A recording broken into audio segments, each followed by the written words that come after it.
بسم الله الرحمن الرحيم. الحمد لله رب العالمين، والصلاة والسلام على خير خلق الله محمد وعلى آله وأصحابه الكرام وتابعيهم بإحسان إلى يوم الدين. ربنا أرنا الحق حقا وارزقنا اتباعه، وأرنا الباطل باطلا وارزقنا اجتنابه. ربنا آتنا في الدنيا حسنة وفي الآخرة حسنة وقنا عذاب النار. برزان وخشوستانم كتاب النيابي أذكار إمام النووي هيك الكتابة كان كزور قرنجة إنساني مسلمان أجر هيج كتابك لما لك يا نبي أم كتابي هرهبة هم جورا كان ذكر يا دي خوا بيوستي بخوا هم بتفصيل تيا جيشتو أنت سرباسي الذكر كاتك خور أجري ما أجري أما شو ذكر يبكين شي سنة جبجيكين.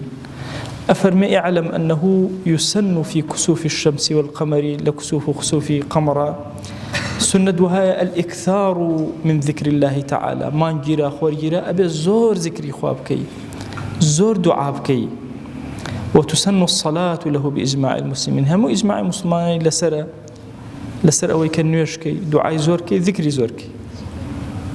لا صحيحي بخاري مسلم هاتوا لديك من عائشة وكخوشوي صلى الله عليه وآله وسلم فرموي إن الشمس والقمر آيتان من آيات الله. كاتب ما أقول أجيري دو آيات لآيات كان إخوة لا يخسفان لموت أحد ولا لحياته. نلبر خاتي كس أجيرين مردني كس نلبر خاتي جياني كس. طبعا بشيكي قرنق العقيدة تصور كان بيغمر صلى الله عليه وآله وسلم إبراهيم يكري وفاتك خور أجيري ألم كاتي أم كلمتان أفرمي. علماء قصي كان هي أفرمون باشترين فرصة أجر بيغمر صلى الله عليه وسلم إلهي نبوة إنسان بوي وكو إنسان عادي كان باشترين فرصة ببوي بالله والله أو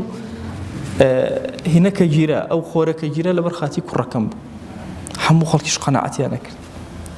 بلام لم كات حساسة أفرمي مانجو خور لبرخاتي كري من ناجيري لبر موتي كزنية لبر حياتي كزنية سيري باكرنا عقيدة سيري إلهي بون شونا رباني بون شونا أبو شوازة بيغمر صلى الله عليه وسلم ما ملاك أو فرصة جوره. طبعا ببي همو لك دانويك إنساني و يا مجاري دوستك من أمري توزع باراني زور أباري هلا خود ضمان خوش الله بخوي إن شاء الله خوي قال رحمي كردو بو كوزور خطر أبو عقيدة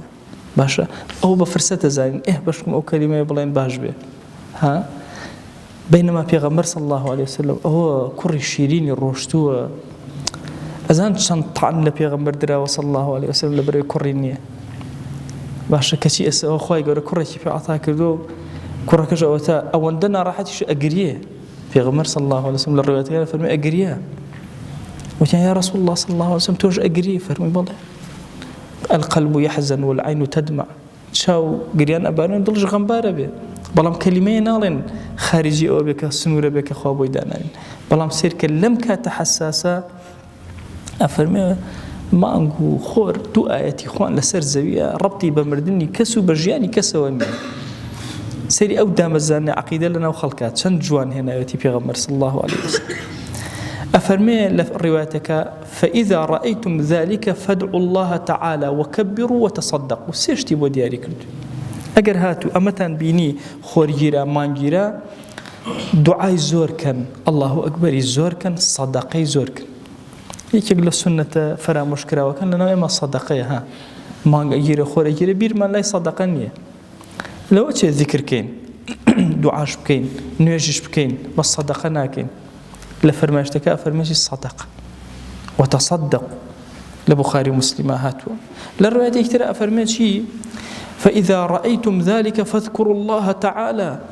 أجر أمتان بيني زور ذكر كان. للرواية كثيرة أفرمي لأبي موسى أشعري وإذا رأيتم شيئا من ذلك فافزعوا إلى ذكر الله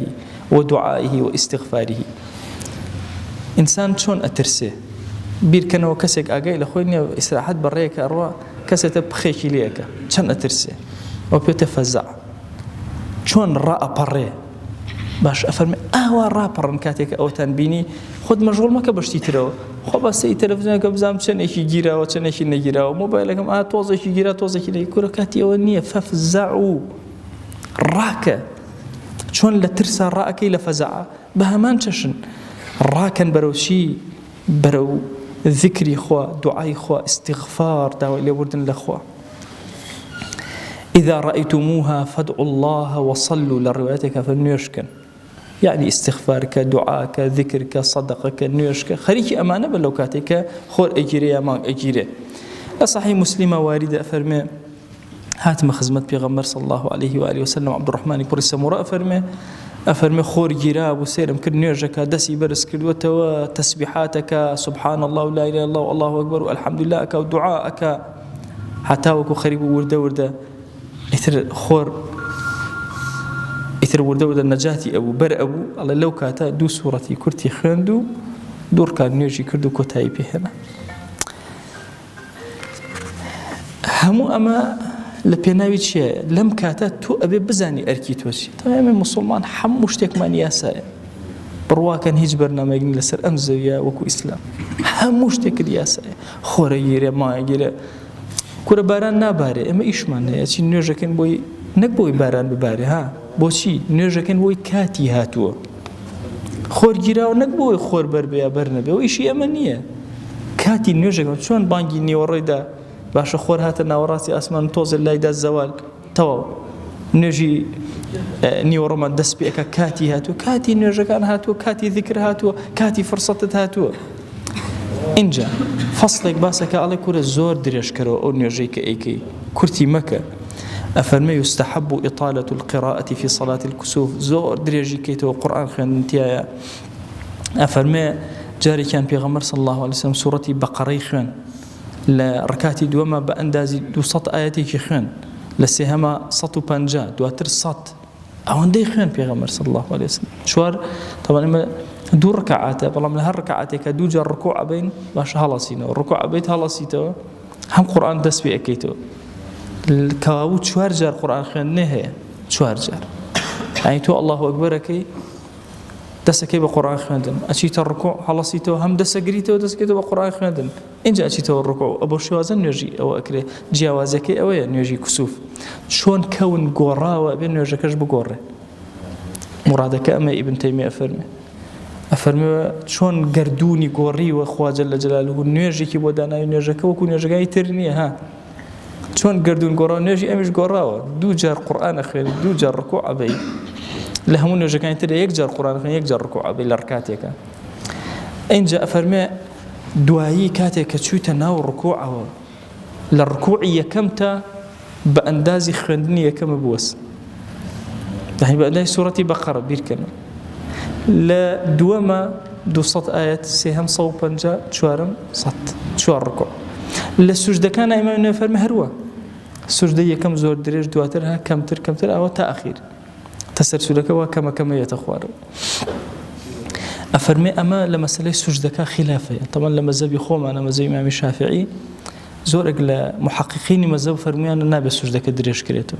وهن فرمو إمام النووي ردي أكاتو فرمي سيري فرمايشتك أنا مكردوه طبعا إمام النووي كلا متبعين مذهب إمام الشافعي مقلد من هي أو كسي شون مذهبك أكيو سيري دليلناك متبع من هي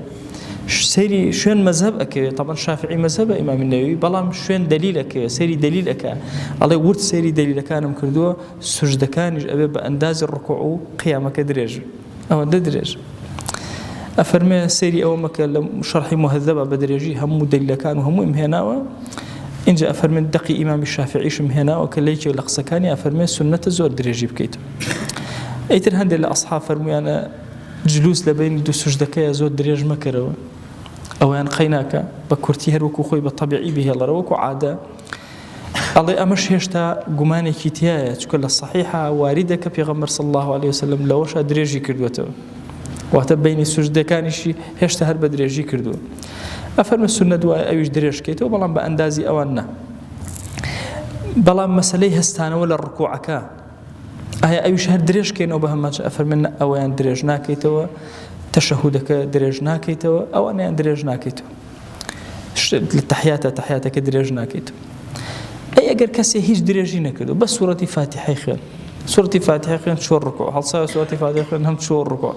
جدول شو الركوع شو السجدة وتأكل تايبي أنا هرب كرتي وبكلي أفرمي أجر واشي كر هر دروس صحة صلاته ودروس بلام أو فضيلتك اللي دزداو إنجا لهمو رفع للركوعك سنة وهاي إنسان تنهان الله سمع الله لمن حمده بل ربنا لك الحمد أفرمي أم ربنا لك الحمد فضيلتك زور قوري هي لهمو كاتيكا علي أومن لصحيحة باس كلو بدرجي لمهذب وأنا بيان ما كلو لشرح صحيح مسلمة سنة وهاي كاتيكا مان جيرا قرآنك بدنجي برز بخيرني أي أجر خور جيرا للرجاء نيجا كان الرجل نزمة بسوكي إخوان أشياء سنة وهاي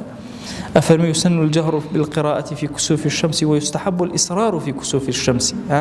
لكسوف قمرك يسن الجهر لو ترى يستحب الإصرار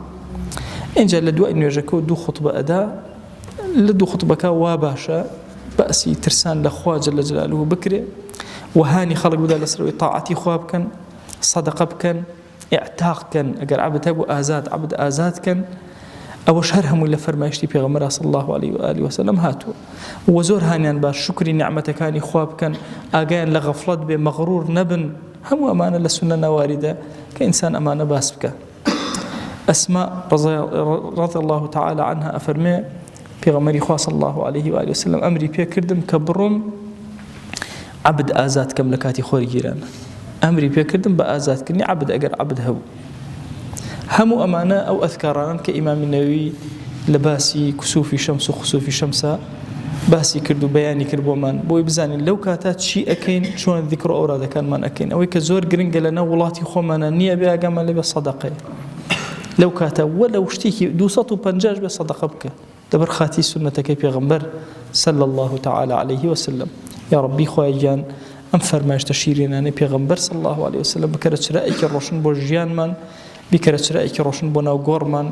بكرة شفاعتي ساحي محشر من آمين آمين والحمد لله رب العالمين وصلى الله على سيدنا محمد وعلى آله وصحبه وسلم تسليما كثيرا أبدا إلى يوم الدين خواهي قول لقناهي من يشوء وجبوري وخواهي قول لمن قبلك ومفاق يا ربي